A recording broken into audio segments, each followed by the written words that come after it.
Hello friends, welcome to Geetha Samsara Sante. ಎಷ್ಟೇ ಭಯಂಕರವಾದಂಥ ಕೆಮ್ಮು, ಕಫ ಇರಲಿ, ಒಣ ಕೆಮ್ಮಿರಲಿ, ಎಷ್ಟೇ ದಿವಸದಿಂದ ನಿಮಗೆ ಈ ರೀತಿಯ ಕೆಮ್ಮು, ಒಣ ಕೆಮ್ಮಿದ್ರೂ ಕೂಡ ಇವತ್ತಿನ ಮನೆಮದ್ದು ಮಾಡಿ ನೋಡಿ, 5 ನಿಮಿಷದಲ್ಲಿ ನಿಮಗೆ ಕೆಮ್ಮು ಕಡಿಮೆ ಆಗತ್ತೆ.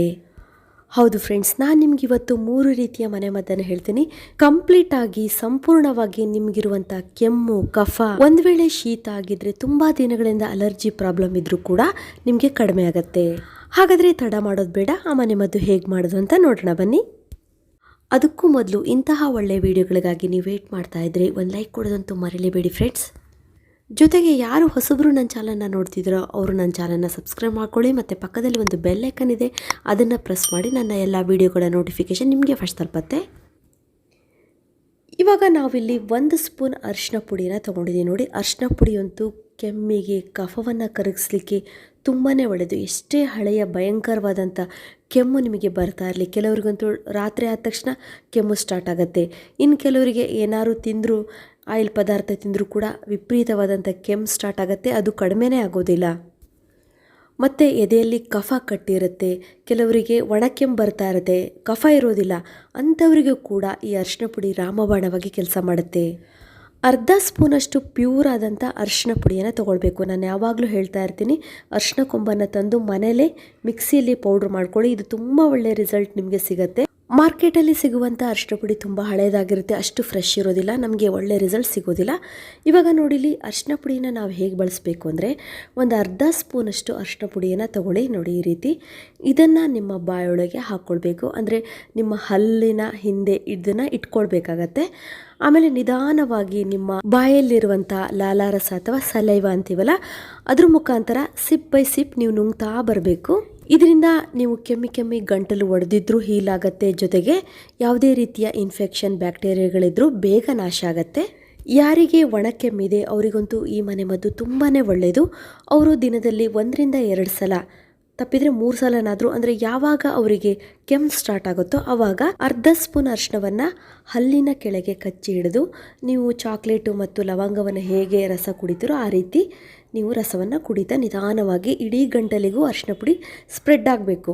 ಆ ರೀತಿ ನೀವು ತಿನ್ನುವುದರಿಂದ ಬೇಗ ನಿಮಗೆ ಕೆಮ್ಮು ಕಡಿಮೆ ಆಗುತ್ತೆ. ನೀವೇ ನನಗೆ ತಿರ್ಗಾ ಕಮೆಂಟ್ಸಲ್ಲಿ ಹೇಳ್ತೀರಾ, ಅಪ್ಪ ಎಷ್ಟು ಬೇಗ ನನಗೆ ಒಣ ಕೆಮ್ಮು ಕಡಿಮೆ ಆಯಿತು ಅಂತ ಹೇಳಿ. ಇವಾಗ ಮಕ್ಕಳಂತೂ ಅರಿಶಿನ ಪುಡಿ ತಿನ್ನೋಕ್ಕಾಗೋದಿಲ್ಲ, ಕೆಮ್ಮಿದ್ರೆ, ಕಫ ಇದ್ದರೆ ಅಲ್ವಾ, ಅವರಿಗೋಸ್ಕರ. ಮತ್ತು ಇದನ್ನು ದೊಡ್ಡವರು ಯೂಸ್ ಮಾಡ್ಬೋದು, ಮತ್ತು ಮಕ್ಕಳಿಗೂ ತುಂಬಾ ಒಳ್ಳೆಯದು. ಏನಪ್ಪ ಅಂದರೆ, ಇಲ್ಲಿ 1 ಸ್ಪೂನ್ ಅರಿಶಿನ ಪುಡಿಯನ್ನು ಆಲ್ರೆಡಿ ನಾನು ತೊಗೊಂಡಿದ್ದೀನಿ ನೋಡಿ. ಇದಕ್ಕೆ 1 ಸ್ಪೂನ್ ಜೇನುತುಪ್ಪವನ್ನು ಮಿಕ್ಸ್ ಮಾಡಬೇಕು. ಇದನ್ನು ಆರಾಮಾಗಿ ನಾವು ತಿನ್ಬೋದು, ತುಂಬಾ ಟೇಸ್ಟಿಯಾಗಿರುತ್ತೆ. ಜೇನುತುಪ್ಪ ಮತ್ತು ಅರಿಶಿನ ಪುಡಿ ಮಿಕ್ಸ್ ಮಾಡಿದಾಗ ತುಂಬಾ ಒಳ್ಳೆ ಕಾಂಬಿನೇಷನ್ ಆಗುತ್ತೆ. ಅದರಲ್ಲೂ ಕಫ, ಕೆಮ್ಮಿದಾಗ ಕಫ ಬರುತ್ತಲ್ಲ ಗಂಟ್ಲಿಂದ, ಅದನ್ನು ಕಡಿಮೆ ಮಾಡುವಂಥ ಗುಣ ಈ ಜೇನುತುಪ್ಪ ಮತ್ತು ಅರಿಶಿನ ಪುಡಿಗಿದೆ. ಈ ರೀತಿ ನಾವು ಜೇನುತುಪ್ಪ ಮತ್ತು ಅರಿಶಿನ ಪುಡಿಯನ್ನು ಮಿಕ್ಸ್ ಮಾಡಿ ದಿನಕ್ಕೆ 3 ರಿಂದ 4 ಟೈಮ್ ನಾವು ನೆಕ್ಕುವುದರಿಂದ, ಅಂದರೆ 1 ಸ್ಪೂನ್ ಕೈಯಿಂದ ನಾವು ತೊಗೊಳ್ಬೇಕು, ಇಲ್ಲ ಸ್ಪೂನಿಂದ ತೊಗೊಳ್ಳಿ, ನಾವು ನಾಲಿಗೆ ಮೇಲೆ ಇಟ್ಕೊಂಡು ನೆಕ್ಕಬೇಕು ನಿಧಾನವಾಗಿ.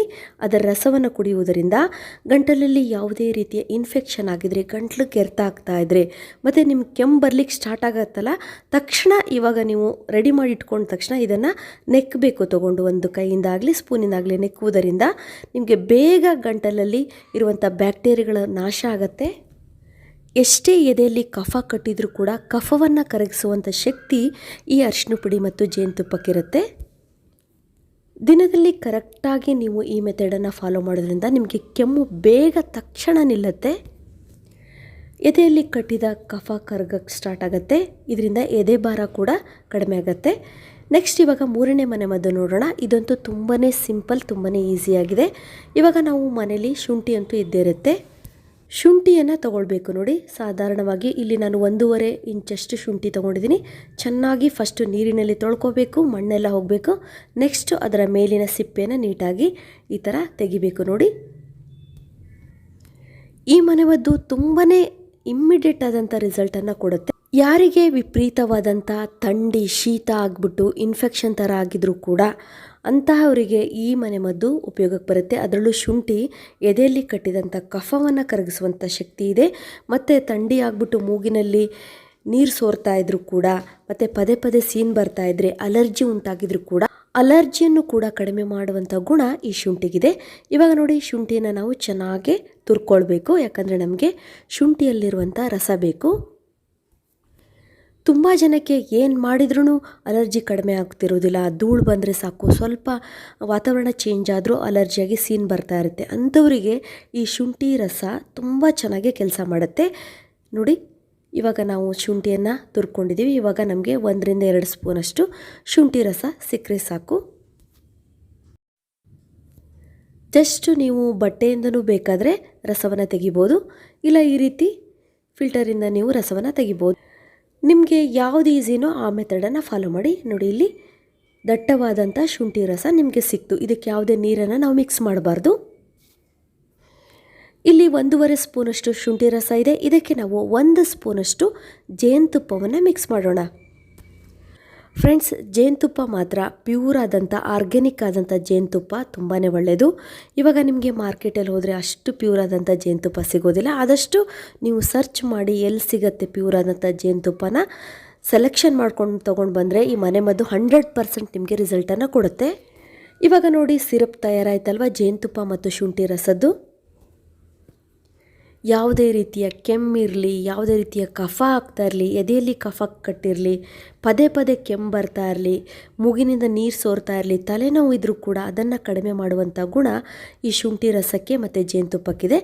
ಇವಾಗ ಯಾರಿಗೆ ವಿಪರೀತವಾದಂಥ ಕೆಮ್ಮು ನೆಗಡಿ ಆಗ್ತಾ ಇರುತ್ತೆ ಅಂದರೆ ಮಕ್ಕಳಿಗಾದರೆ ನೀವು 1/2 ಸ್ಪೂನಷ್ಟು ಈ ಶುಂಠಿ ರಸವನ್ನು ಡೈಲಿ 3 ಟೈಮ್ಸ್ ಕೊಡ್ಬೋದು. ದೊಡ್ಡವರಿಗಾದರೆ 1 ಸ್ಪೂನಷ್ಟು ಡೈಲಿ 3 ಟೈಮ್ಸ್ ತೊಗೊಳ್ಬೋದು. ತುಂಬಾ ಎಫೆಕ್ಟಿವ್ ಆಗಿ ಕೆಲಸ ಮಾಡುತ್ತೆ ಈ ಶುಂಠಿ ಮತ್ತು ಜೇನುತುಪ್ಪದ ರಸ.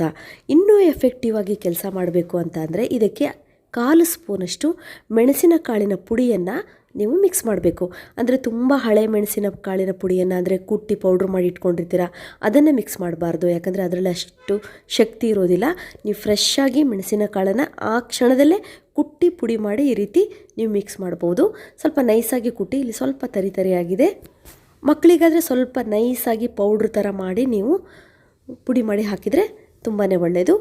ಇವಾಗ ಇದು ಅಷ್ಟೇ ಕ್ವಾಂಟಿಟಿ. ಇಲ್ಲಿ ಮೆಣಸಿನಕಾಳನ್ನು ಮಿಕ್ಸ್ ಮಾಡಿದ್ದೀವಲ್ಲ ನಾವು, ಪದೇ ಪದೇ ಕೆಮ್ಮು ಬರ್ತಾ ಇದ್ದರೆ, ಅಂದರೆ ಕೆಮ್ಮು ಬಂದರೆ ತಡಿಲಿಕ್ಕೆ ಆಗೋದಿಲ್ಲ, ಮೇಲಿಂದ ಮೇಲೆ ಕೆಮ್ಮು ಬರ್ತಾ ಇರುತ್ತೆ, ಅಂಥವರಿಗೆ ಈ ಮೆಣಸಿನಕಾಳು ಅಲ್ಲಿ ಗಂಟಲು ಒಡೆದಿರುತ್ತೆ, ಪದೇ ಪದೇ ಕೆಮ್ಮು ಬರುವುದನ್ನು ಕಡಿಮೆ ಮಾಡುವಂಥ ಗುಣ ಈ ಮೆಣಸಿನಕಾಳಿನಲ್ಲಿದೆ. ಕೆಮ್ಮು ಬರುವುದಕ್ಕಿಂತ ಮೊದಲು ಗಂಟಲಿನಲ್ಲಿ ವಿಪರೀತವಾದಂಥ ಕೆರೆತ ಆಗ್ತಾ ಇರುತ್ತೆ, ಇಚ್ಚಿಂಗ್ ಆಗ್ತಾ ಇರುತ್ತೆ, ಆವಾಗ ಕೆಮ್ಮು ಸ್ಟಾರ್ಟ್ ಆಗುತ್ತೆ. ಅಂಥವರಿಗೆ ಈ ಮೆಣಸಿನಕಾಳು ಅಂತಹ ಕೆಮ್ಮನ್ನು, ಕೆರೆತವನ್ನು ಕಡಿಮೆ ಮಾಡುವಂಥ ಗುಣ ಈ ಮೆಣಸಿನಕಾಳಿಗಿದೆ. ಇದನ್ನು ನೀವು ಚಿಕ್ಕ ಮಕ್ಕಳಿಗಾದರೆ 1/2 ಸ್ಪೂನ್ ಕೊಟ್ಟರೆ ಸಾಕು ಡೈಲಿ 3 ಟೈಮ್ಸ್. ದೊಡ್ಡವರಿಗಾದರೆ 1 ಸ್ಪೂನಷ್ಟು ಡೈಲಿ 3 ಟೈಮ್ ತಗೊಳ್ಬೇಕು. ಇದರಿಂದ ಕಂಪ್ಲೀಟಾಗಿ ತಕ್ಷಣ ನಿಮಗೆ ಬರುವಂಥ ಕೆಮ್ಮು, ಎದೆಯಲ್ಲಿ ಕಟ್ಟಿದ ಕಫ ಎಲ್ಲ ಕರಗಿ ಇಷ್ಟು ಬೇಗ ನಿಮಗೆ ಕೆಮ್ಮು ಕಡಿಮೆ ಆಗುತ್ತೆ ಅಂತ ನೋಡಿದ್ರಲ್ಲ ಫ್ರೆಂಡ್ಸ್. ಒಣ ಕೆಮ್ಮಿದ್ರೆ ಯಾವ ರೀತಿ ಮನೆಮದ್ದು ಮಾಡಬೇಕು ಮತ್ತು ಕಫಯುಕ್ತವಾದಂಥ ಕಫದಿಂದ ಕೂಡಿದ ಕೆಮ್ಮಿದ್ರು ಅದಕ್ಕೆ ಯಾವ ಮನೆಮದ್ದು ಮಾಡಬೇಕು ಅಂತ ಹೇಳಿ. ಇದುವರೆಗೂ ನನ್ನ ವಿಡಿಯೋ ನೋಡೋದಕ್ಕೆ ನಿಮಗೆಲ್ಲರಿಗೂ ಧನ್ಯವಾದಗಳು. ಇದೇ ರೀತಿಯ ಉತ್ತಮ ಮಾಹಿತಿಯುಳ್ಳ ವಿಡಿಯೋಗಳಿಗಾಗಿ ನನ್ನ ಚಾನಲ್ನ ಸಬ್ಸ್ಕ್ರೈಬ್ ಮಾಡ್ಕೊಳ್ಳಿ ಮತ್ತು ಅವಶ್ಯಕತೆ ಇರೋರಿಗೆ ಈ ವಿಡಿಯೋ ಶೇರ್ ಮಾಡಿ. ಮತ್ತೆ ಭೇಟಿಯಾಗೋಣ ಹೊಸದೊಂದು ವಿಡಿಯೋದೊಂದಿಗೆ. Till and be happy, take care, bye.